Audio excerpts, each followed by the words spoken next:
Welcome to மம்மு புவா. இன்னைக்கு நம்ம சேனல்ல புதுசா பார்க்க போறது என்ன தெரியுமா? திணை மாவு தட்டை. திணை மாவு தட்டை எப்படி செய்ய போறோம்னு சொல்லி இப்ப நம்ம பார்க்க போறோம். திணை தட்டைக்கு தேவையான இன்கிரிடியன்ட்ஸ் பார்க்க போறோம். திணை மாவு இந்த கடையில கிடைக்கும் நல்லாவே. திணை மாவு 1 கப்பு, நான் 100 கிராம் மாதிரி எடுத்திருக்கேன். உப்பு தேவையான அளவு, எள்ளு அரை மணி நேரம் ஊற வச்சிருக்கேன், 1/2 டீஸ்பூன்.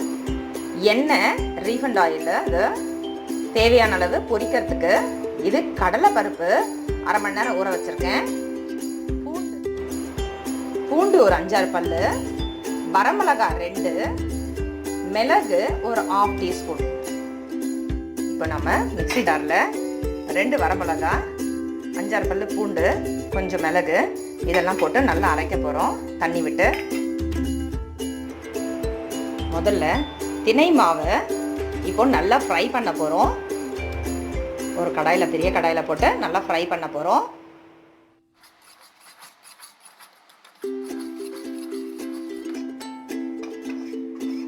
நல்லா வறுக்கணும். மணல் மாதிரி வர அளவுக்கு நல்லா வறுக்கணும். இப்போது திணை மாவு நம்ம நல்லா வறுத்து வச்சுருக்கோம். அதில் இந்த கடலைப்பருப்பு, எள்ளு, உப்பு தேவையான அளவு, அரைச்சி வச்சிருக்கிற விழுது, இது எல்லாமே மிக்ஸ் பண்றோம்.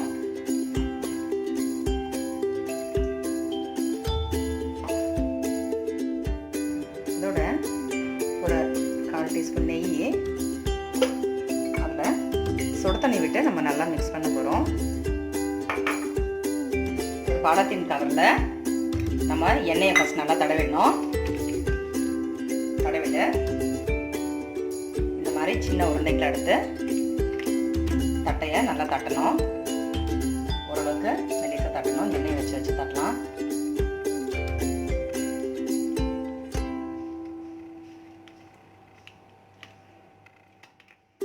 இந்த மாதிரி நல்லா நம்ம தட்டிடணும். நல்லா எண்ணெயை வச்சு நல்லா தட்டணும்.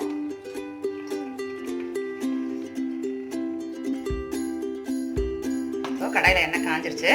இந்த தட்டி வச்ச தட்டையை அதில் போட போகிறோம். நிறைய எண்ணெய் விட்டால் 4-5 கூட போடலாம் நம்ம. நான் கொஞ்சமாக எண்ணெய் விட்டுருக்கேன், அதனால் 1-2 போட்டு எடுக்க போகிறேன். பாருங்கள், நல்லா கிறிஸ்பாகவே வரும்.